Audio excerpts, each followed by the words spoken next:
Welcome to Philanthropy SA.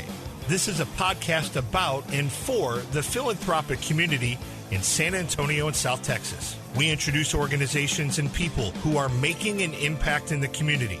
Beneficent Financial is proud to sponsor this podcast, and it is our hope that you enjoy this conversation about the impact we can have. The goal is to edify and inspire. Now please join our host, Dan Rebmann. Thanks for joining me today on Philanthropy SA. This is your host, Dan Rebmann, and I'm joined today by the CEO of Project Transformation, Sharla Bell. Sharla, great to have you here. Thanks for coming. Thanks for having me, Dan. So I have had the pleasure of getting to work with Sharla in a church format for a long time. Our kids overlap a little bit in Sunday school and that type of thing, and so we've done some stuff there together. But I was very excited to find out that Sharla is the new CEO at Project Transformation, and so was very eager to get her to come on and talk about that with us today. So, Sharla, kind of what motivated you to get involved in the not-for-profit world? Well, my parents are people who were always serving. My mom is a teacher, and she also always served at church, and my dad has always been involved in civic organizations. He was the band booster president and the athletic booster president, and I watched my parents serve other people my whole life. So then when I went to college, I knew that that was going to be part of my life too. And I got involved in a couple of organizations and learned pretty quickly that everybody was afraid of fundraising because they didn't want to ask people for money. I learned I was pretty good at it because I don't mind asking people for money when I believe in the work that we're doing. And so that kind of became my role in the organizations that I participated in at Texas A&M. Whoop. Very good. I'm glad you got that in. Yeah. Wanted to find out, so what was it that made you go from being kind of that support person, fundraiser, volunteer type to, okay, I'm going to run an organization now? I think a lot of life experience. At 20, I was happy to lead the fundraising arm of a pretty large organization. I had my own team, but I would never have applied as the executive director of the organization. It's just not how I saw myself. But I have grown a lot since then. I've had kids. I've been a teacher. I've been invited to speak at national conventions for teaching. I've preached from a pulpit. And I think with each experience that God has led me towards, He's just opened a door and said, walk through. And so I've trusted Him and have. And it's the same with this organization. I never thought that this is the work I would be doing. And it is simultaneously thrilling and terrifying, but it is good, important, hard work that I am grateful to be part of. Very good. So it just kind of sounds like it's been a journey step by step, the proverbial road less traveled, and, and here you are. But at some point or other, a road brought you to San Antonio and that type of thing. So yes. Tell us about that and your husband, Darren, and your boys and all that. Yeah. So we moved to San Antonio in 2008. I like to tease my husband that we're here because it was his first real job. He had to do lots of training to do the work that he does. And when we moved here, our boys were 5 and 1.5. And our younger son had been pretty ill for the last year of his life. And so when we moved here, I took the opportunity to stop working for a little while and try to get him well. And it changed my path. I was a teacher. I thought I'd always be a classroom teacher. I loved it. And then when I stopped teaching, I got involved in other things, taking care of my family, got really involved in church, and before I knew it, our pastor, Dan, asked me to step in as the children's ministry director. And as they say, the rest is history. I started working at a church, and more than I ever thought possible, loved that work as well and felt called to it, loved serving people and serving God, and did it for 8 years, the last couple of years of which I started seminary. The more I got to serve God and serve people, the more I knew God was calling me deeper. And so I followed that call to seminary and just graduated this last May and thought I would be working in a church still. And God had different ideas. You are working in a church. I am. I'm working in many local churches. That's the twist there, is that I get to work with all kinds of church people and in all kinds of church situations. It's wonderful. Well, that sounds like a great segue into telling us about Project Transformation. So let us know what Project Transformation is and what you all do. I'd love to. So Project Transformation Rio, Texas is one chapter of a national network, 9 different chapters across mostly the southeast of the United States. Our chapter started in San Antonio and then expanded to Austin and the Valley. And we have 5 sites. Our purpose revolves around meeting the challenges of the 3 C's with one solution. The 3 C's are children, college-age young adults, and churches. So let me sort of map that out for us. We serve children. Specifically, we work with children for the purpose of improving their literacy skills. We also work on social emotional learning, and we do this through summer camps primarily. We also have an after-school program. And the way we do this is our second C, college-age young adults. Our college-age young adults are the ones who lead our camps, our after-school programs. We train and equip them, but we like to say they're not just a means to an end, they're an end in of themselves. Our whole purpose with them is to help them discern their future vocation, to give them workforce skills. Monday through Thursday in our summer camp, it's an 8-week camp. Monday through Thursday, we serve our kids. Our young adults are leading our children every day. They literally do every facet of camp, of course, with the support of the permanent staff and our church staff and volunteers at each of our sites, which I'll get there. But on Fridays, we really work with our young adults to help them think about what it is, what their gifts are, what it is God could be calling them toward. It's really fun to watch a young adult who is maybe an accounting major suddenly realize that those accounting skills could be used at a food bank, for example, because the world needs a wide variety of folks who choose to be servant leaders. And that's what our hope is for our young adults, is that they learn to be servant leaders through the course of the summer. All of this work takes place in churches. So our summer camps happen in churches where we serve in under-resourced neighborhoods. That's key. Our churches also, we have partner churches who provide all of our volunteers. Every day part of our literacy program is a one-to-one reading program where we have a volunteer come in and read with a child for 30 minutes or so, 40. And that's a huge part of our literacy program. We know that 2 things improve children's reading ability. One is having books in the home, literally just having access to books. So we do a lot of giving books away. I should just add that as a side note. And then second of all is having someone to read with, to hear them read and to read to. And so we provide that as part of our camps every day, and it takes an army of volunteers to get that done. So that's the C of church, both in churches as well as supported by our partner churches and volunteers. That's the 3 C's, one solution. I think the thing that makes us really unique is that we are a triple bottom line organization. Every dollar that we receive goes towards 3 important goals. It is serving children. It is serving our young adults as they serve children.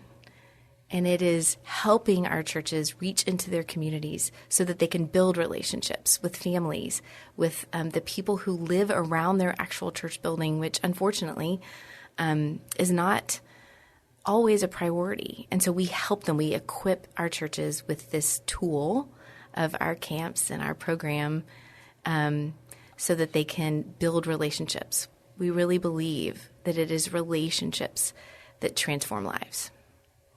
That's awesome.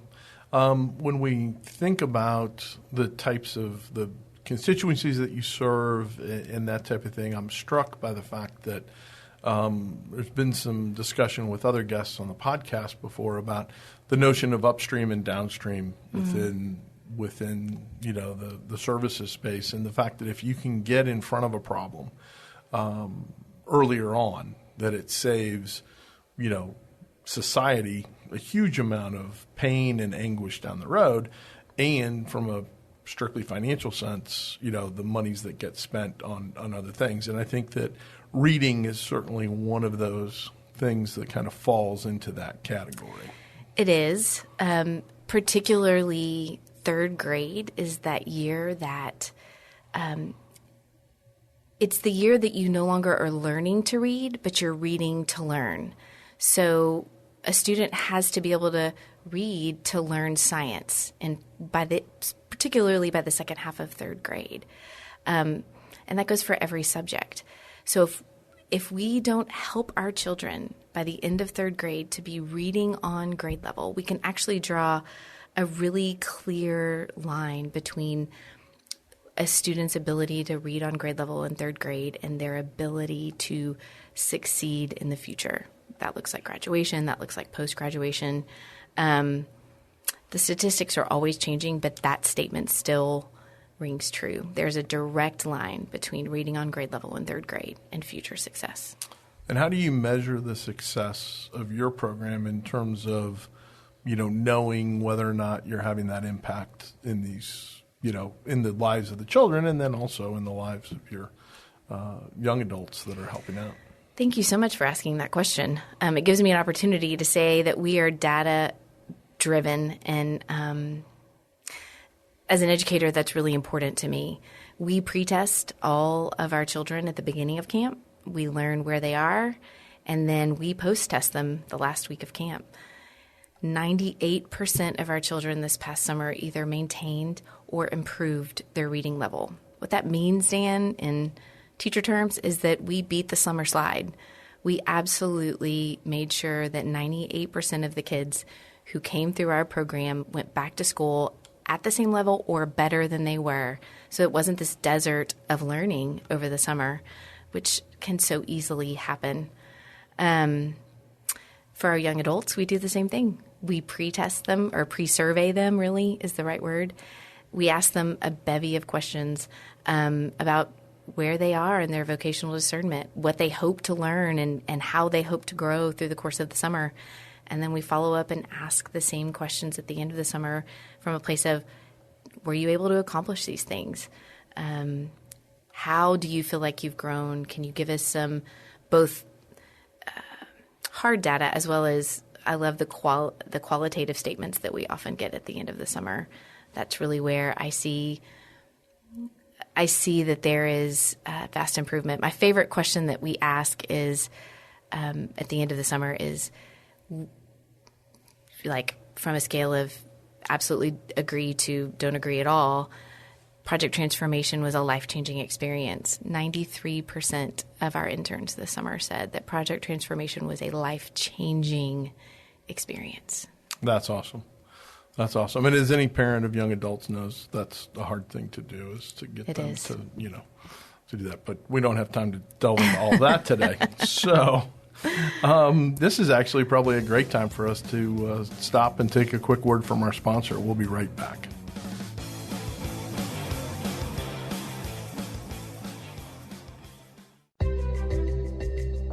Many of you out there care deeply about wanting to make an impact on the world around you. You want to help take care of the people and organizations that are important to you. And we understand that because we feel the same way. Beneficient Financial wants to help you. Our mission is to help people like you with professional, individualized financial advice achieve their objectives. Whether your financial legacy will stay within your family or benefit the community at large, we are able to help. Call Beneficient Financial today, 210 210-999-5511. In addition to traditional wealth management, we offer philanthropic services such as direct donations of required minimum distributions, donor-advised funds, and foundations. Call 210-999-5511 or go online to beneficientfinancial.net. Let us help you do well so you can do good. Securities offered through Momentum Independent Network, member SIPC/FINRA. Thanks for joining us. This is Dan Rebmann. I'm the host of Philanthropy SA, and very pleased to be joined today by Sharla Bell, who's the CEO of Project Transformation. She's been sharing with us some of the great stuff that's been going on with Project Transformation and kind of their mission and everything. So you mentioned how you're serving these three groups simultaneously, the 3 C's, as you said. That sounds like it's difficult. How do you balance that? Does that create tensions, or how do you handle doing 3 things all at once? Well, I'm never bored. I have a great staff. I think that's the first thing I want to say, is that I have an incredible staff, and together every day we prioritize the people that we're serving and whatever that looks like for that day. There are some intrinsic challenges with this work. It is necessarily faith-based. We exist in churches, and we are non-proselytizing, and that's essential for us. We never want children, families, young adults to feel like they have to profess some sort of faith in order to receive the services that we give. It's really critical for the work that we do. We do believe in relationships, and you and I both know that the center for that desire to be in relationship with others is because that's how we're created by God, and that's what propels me and my team to do the work that we do. We believe that relationships change lives. I got to watch 20-year-olds make a huge impact in the lives of kids who came to camp thinking that because they were struggling with reading, their self-worth was incredibly low. I got to watch interns make a difference in the way they saw themselves, because relationships change lives. So, to answer your question, we walk a fine line. There's some tension for sure between why we do our work, the cause of Christ, our faith that we hold, and then who we serve and how we serve them. It's important because our funders often are not faith-based, and that's because the work that we do is critical for society, as you just pointed out. Reading is foundational for our children's success. Having workforce readiness is foundational for the future of our San Antonio and Austin and the Rio Grande Valley and the rest of the world, quite frankly. So we provide important services, but our why is maybe a little different than some organizations. So, but the people who are getting served, they don't have to come from a particular faith background, or they're not. If they come from a different faith background, that's not going to be something where that's going to get challenged. Not at all. No. And we welcome everyone. We want everyone to be part of our community. Project Transformation is such a special place, and it's a special thing. And we want everybody around the table. So no, we do not. We have people from all kinds of faith backgrounds and some who aren't from any faith background. And it actually creates awesome conversations and opportunities to grow together, to learn more about each other. It's really good work. Outstanding. What would you say is the biggest challenge that you face, as you're looking forward? Your program is, as you mentioned, you do the after-school stuff, but the biggest piece of your program, it's a summer-intensive program. And so what's your biggest challenge now that you've wrapped up, kind of that first summer under your belt? So I'd say there's 2. The first is that it is surprisingly difficult to find interns. This is the smallest generation in a very long while. There's just not very many Gen Zers, and there is more opportunity than there has ever been. And so helping our potential interns see that a summer of service is going to help them grow and become the people they want to be on the other side of college sometimes can be a hard sell. It is work. We pay them well. We also house them and feed them. So there's a lot of good things that come with being part of our team, but it is also hard work. And I think a challenge that we have is helping people who are maybe not education majors or ministry majors or social work majors, people who are engineers or in the business world, see that the skills that they will gain by leading, because our interns truly lead these camps. They're the ones talking to parents. They're the ones leading out the small groups with our children. They're the ones in charge of serving lunch and every facet of camp. So that's true leadership opportunities, and it teaches them to be servant leaders and helping people who maybe don't see the work that they're going into as being a servant leadership area or seeing the importance of leading that way might take some convincing. This summer, we really needed 28 to 30 interns, and we had 22, which means that we had to turn away about 100 kids in the Austin area in particular that needed and asked for our services, and we just didn't have enough interns to go around. And so that is a huge challenge and one we are already working on for next summer. The second one, and I'm guessing that a lot of the folks that you talk to on this podcast answered this way, it's always funding. We know we do good work, but it's this cyclical thing where we need to be bigger to show our funders that we have this potential, but we can't get bigger till we have more funding. We know our quality is there. We are working on quantity, but quantity is definitely tied to funding. So I have some great opportunities in front of me. It's a good thing I've been fundraising since I was 20 years old. Well, I'm still waiting for the first guest to come in and say, "Oh yeah, we're rolling in dough, no problems here at all." So, no, that's exciting, and with your background, in fundraising and all of that, it's going to be an opportunity for you to do that. So, we've talked about challenges, we've talked about some of those types of things.